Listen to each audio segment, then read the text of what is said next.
we have one together. He had 3, I had 1. And they're older, and I saw The Blind Side, and I thought, how many kids are really out there that just aren't reaching their potential? I mean, the kid in The Blind Side was a failing student who didn't have much hope for a future. He ends up becoming an honor student and an NFL football player, which is kind of awesome. So when my husband came home from Iraq and he wasn't quite right, I said, you know, John, I'd like to adopt an older kid. And he goes, okay. There was nothing following that other than I said, okay, I know why I want to do it. Why do you want to do it? Because I think I have a lot to offer as a parent. And you got to know that John is a very talkative guy. But when he came back, he was a little more reserved and quiet. So we got on, we saw the adoptpakids.org website, and we got involved and found an agency, and we went through the process of 10 months to get approved. And 3 weeks after we were approved, we went to a match party, which is almost like speed dating, where there's a group of adults meeting a group of kids. And our goal was to get a 12, 13-year-old girl, because our youngest at the time was 4, and the next one was 22. We thought a girl right in the middle would be great. But we met our man boy son, who was 16. And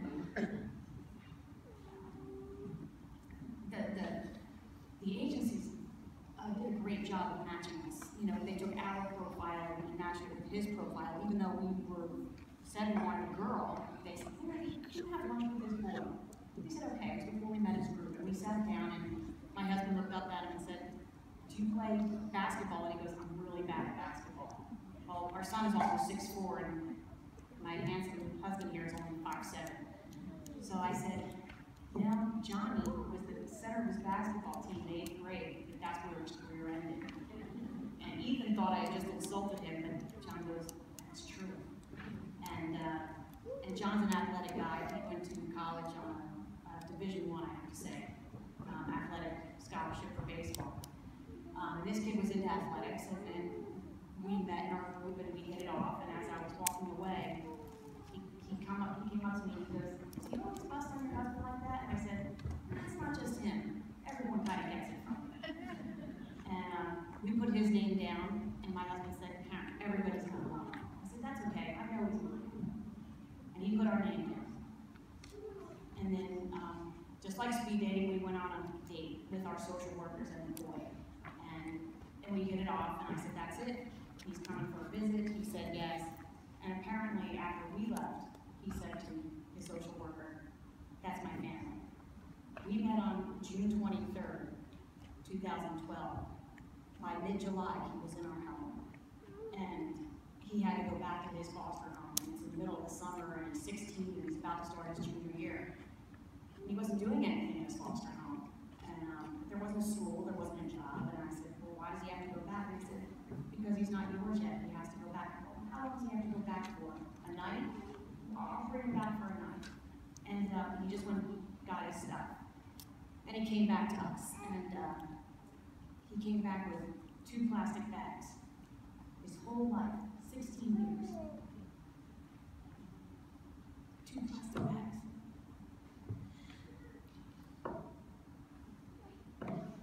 It was great because when he did come to us, I saw my husband become the man he used to be before he went to Iraq. He was down there playing video games with our son. And he just fit. He just got home. And I'm only crying because this guy's crying. So I gotta look at him. So we didn't get our little girl. We got a nice man boy, and we pushed to get him into school for his beginning of his junior year of high school. And I kind of pushed hard because I knew junior year. I remember clearly what it was like to be in high school. Both my husband and I had embraced our high school years. We were very involved in athletics and clubs and looking forward to college. And our son had aspirations to go to college. And he took up crew rowing the fall of his junior a little bit, and it really started in the spring of his junior year. He said he wanted to go to college on a rowing scholarship. The boy had never touched an oar before in his life, but he was determined. He then won a Center City, it's Philadelphia, rowing competition for his age group. And then some coaches were getting serious about looking at him. And he was an honor student and an athlete. And he had the likes of George Washington. He came down here for an official visit. He's now a sophomore at Syracuse University on a rowing scholarship. Yes. Beautiful. When I look at a 16-year-old kid, people always ask me, why would you adopt a 16-year-old? I said, because my husband's family, his parents got divorced when he was 16, and they split, and they kind of left him. Sure, he had a mom and a dad, but they were so involved in the divorce that he was left to fend for himself. And you realize how much you need your parents.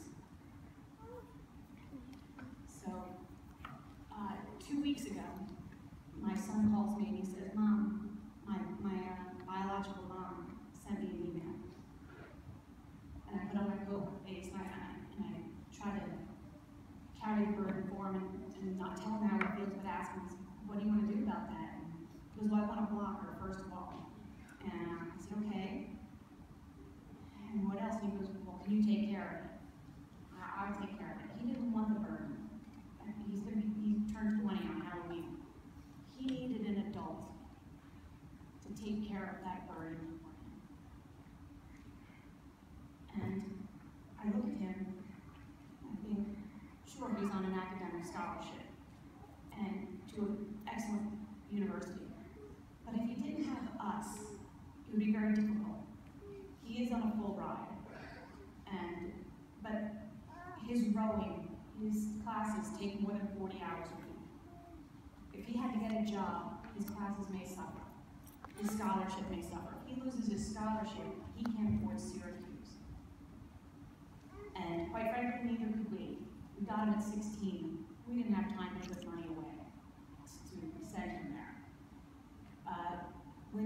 As an athlete, he's required to stay on campus, to live in campus housing for the first 2 years.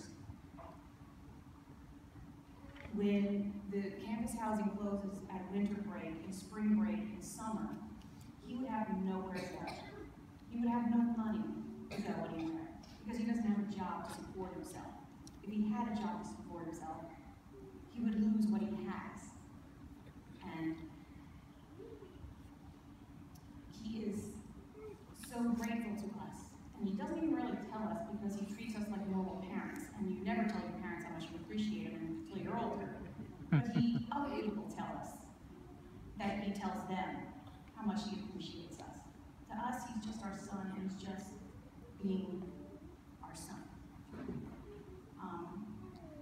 So when we speak to Congress, we ask that one of the things that helped us find him were the ads that were on television.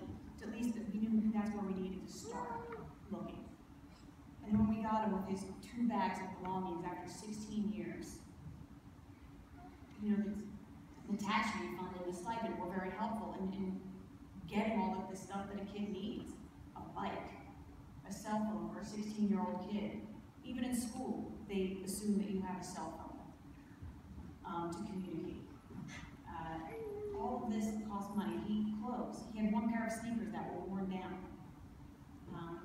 I asked him, we were going on vacation, it was the summer, and I said, well, where's your bathing suit? I don't have one. All right, we gotta go get your bathing suit. So we just went out and we had to do some shopping. So it's expensive, and anything that you can get in a stipend is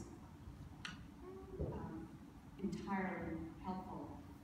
And the fact that you can apply to college as an independent if you were adopted over the age of 13 is a tremendous help. I already put 1 daughter through college, and I funded it by taking my ex-husband's child support money and just investing it. And I worked frugally so I could afford it. And I got her through college that way. And my brother asked me, well, how are we going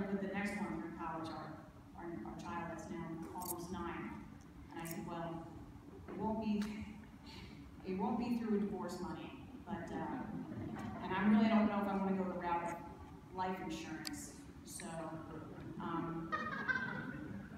you know, we're able to put away for our youngest daughter now, together as a couple, but we weren't able to do that for a 16-year-old boy. And his life is, well, as he told me, Mom, I'm going to be your most successful kid, so I'll take care of you. I said, that's good, because I'm planning on it. I want a return on my investment.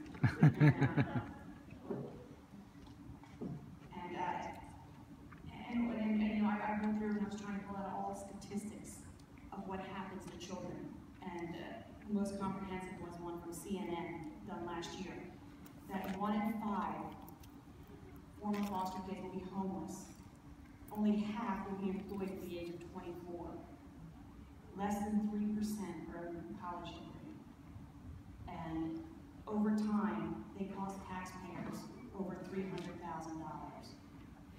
If we can get children into families and they can become self-supporting, contributing members of society and give me the grandchildren that I so desire, it is absolutely